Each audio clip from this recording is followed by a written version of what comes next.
Hello, my name is Ethan Oyston, here doing a review of Crimson Desert in its first weeks of releasing. I want to investigate my feelings with the game in its opening 15 hours or so, what frustrated me, and how I might reconcile my experience in future.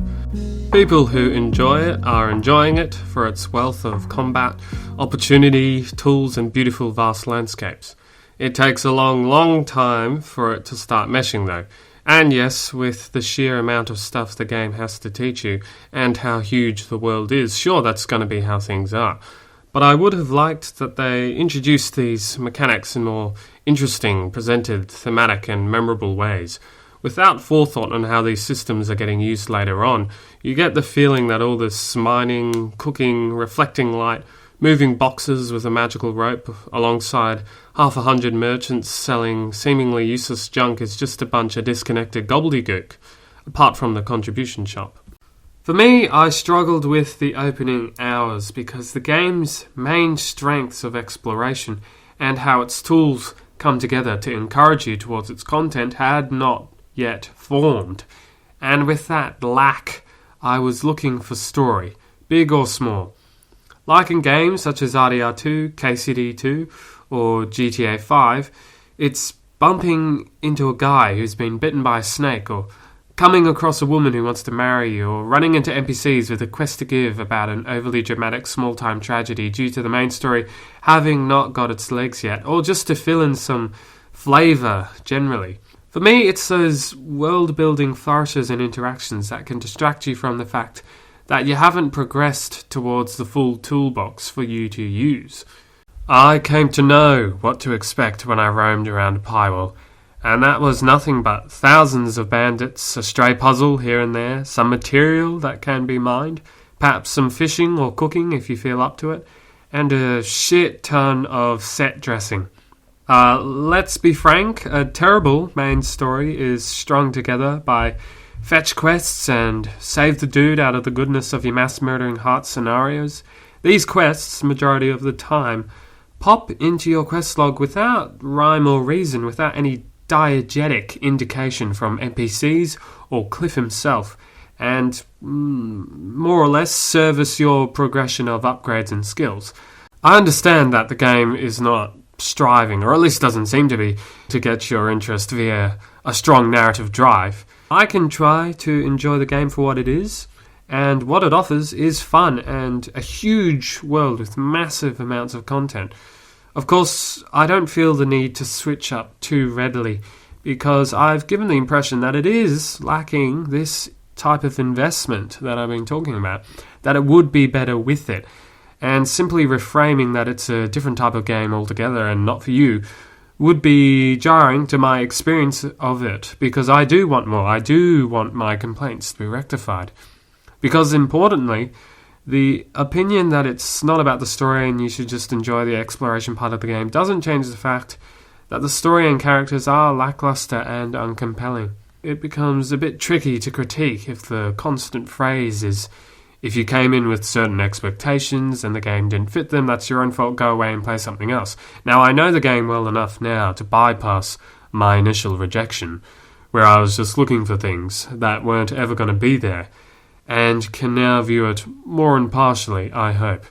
Still my opinion, of course, but that's how we do things. So, the first several chapters feel much like a linear game, because many of the main objectives are really close to each other, and there's not much else to do, and what there was didn't really tickle my fancy. I just wasn't connected again. The world didn't really manage to open up to me, literally and metaphorically. I think it is helpful to recall my experience with Elden Ring, where I absolutely loved the exploration and complete lack of yellow paint to guide you. Crimson Desert takes a lot longer to get to that mentality and struggles to grab a hold of itself, feeling like a first draft at times. I ask myself, why does Crimson Desert insist on having these long chains of stereotypical cutscene and go fetch quests that are just there for the sake of it? Pearl Abyss, the developers, seem to have tried to find a middle ground, but they should have leaned into the game's strengths and thrown you into a world more towards the Elden Ring mentality for you to explore without all the misleading and boring quest design. It seems that they were afraid to scare people off if they didn't add this obligatory stuff in. But ironically, it has frustrated people more by making them sift through clumsy and irrelevant objectives before the ground gets running. It's like the developers start by obscuring their product with a deceiving impression of a failed attempt at a story game. What the game doesn't fail at is being a system sandbox, which I feel is its true nature, that which is wrapped in the mistakenly grown thorns of half-assed characters and dreadfully boring political drama or revenge themes or what have you. It's not an RPG story game where you shape the world around you with meaningful NPC interaction. And with that, I feel like there is a crisis of identity, in its opening tens of hours at least.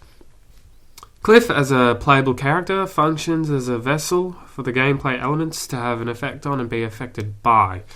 The rest of the characters are all equally dull, with not a hint of tension, traits, flamboyance, or motivation to them. Damien, who I had to look up the name for because I forgot it, is just introduced and then becomes a playable character for no discernible reason. The Grey Mains are just happy to be there. The Black Bears, headed by Mjordan, who is evil and a bad guy, slaughtered their mates. He exists. The Grey Mains don't seem too keen on what his deal is and getting back at him. There's hardly any political type drama, hooks, reasons, plot, twists. There are some engaging characters and little moments, but it's all fairly predictable and stereotypical Western fantasy hoo-ha, apart from some Asian elements tied in there, which adds a flavour of uniqueness in that respect. So, if you are like me and you are motivated primarily by story, world events, character, and meaningful NPC interaction tied with how you explore the world and pointed towards it, rather than, dopamine rewarding progression, video gamey, loot-based gameplay, the beautiful world is enough for me type of attitude, then this is not going to scratch your back per se. Yes, they say that this is how the game presents itself, love it or leave it, but that doesn't mean Pearl Abyss couldn't have done anything to amp up the curiosity towards this world they've back-breakingly created. I am still enjoying the game. The bosses are challenging and fun. There are some amusing character moments, and just wandering through the canyons, forest valleys, sand, shores and plains is truly delightful and incredibly impressive.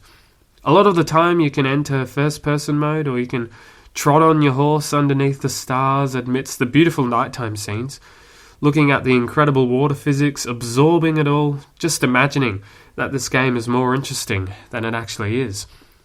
There is a freeing bombacity to this game that doesn't seek to drench you in depressing melodrama, mysterious intrigue, and subtle layered character interactions. It's refreshing in a turn-your-brain-off sort of way. It is a video game seeking to entertain you, where you can just do shit. On the technical side, the developers have made tweaks and improvements and a few updates, like adding a storage chest, hallelujah, fixing up some of the convoluted controls, but of course there's still some jankiness and convoluted controls. On base PS5, I have experienced 3 crashes so far. Those crashes did occur within 15 minutes of each other, so it was an isolated series of incidents. The game struggles with darkly lit indoor scenes and looks a bit muddy. Some of the foliage looks unclear and splotchy. There's some artifacting, pop-ins, a few FPS drags when the particles and NPC count gets a bit much, and a few glitches here and there that I had to restart the game for. But apart from that, it is still a wonderful looking game that has set a new standard, without a doubt, console or PC.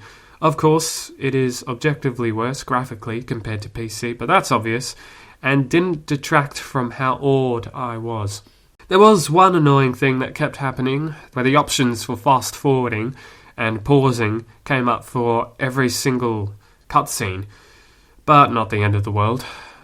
And I'm not a fan of the camera. It seems to have a will of its own, and it's just awkwardly placed.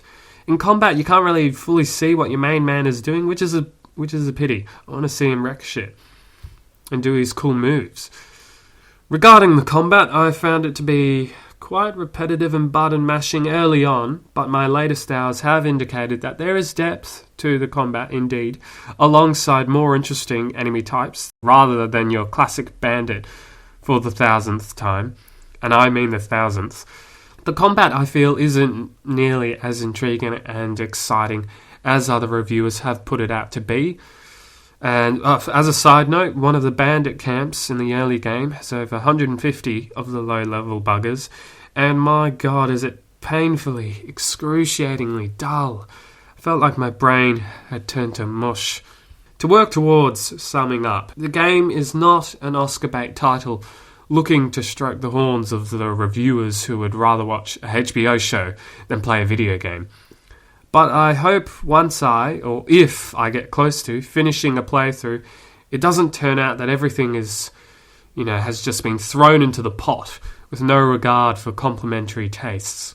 You just got to know what you're in for. Still, I wish this game would break free from its MMO shackles and do more with the single-player experience. I think the problem was that I lacked the initial interest to make these activities meaningful, but hopefully after a few more tens of hours, the stuff you can do will compile into its own form of motivation. I just wish the game cut away, or at least modify if it's integral to the developer's vision, change the fetch quest obligatory open world stereotypical narrative bullshit and just present the world, the centerpiece of the experience, so you can experience it. If you don't care for Crimson Desert, I'd recommend you keep playing just a bit longer.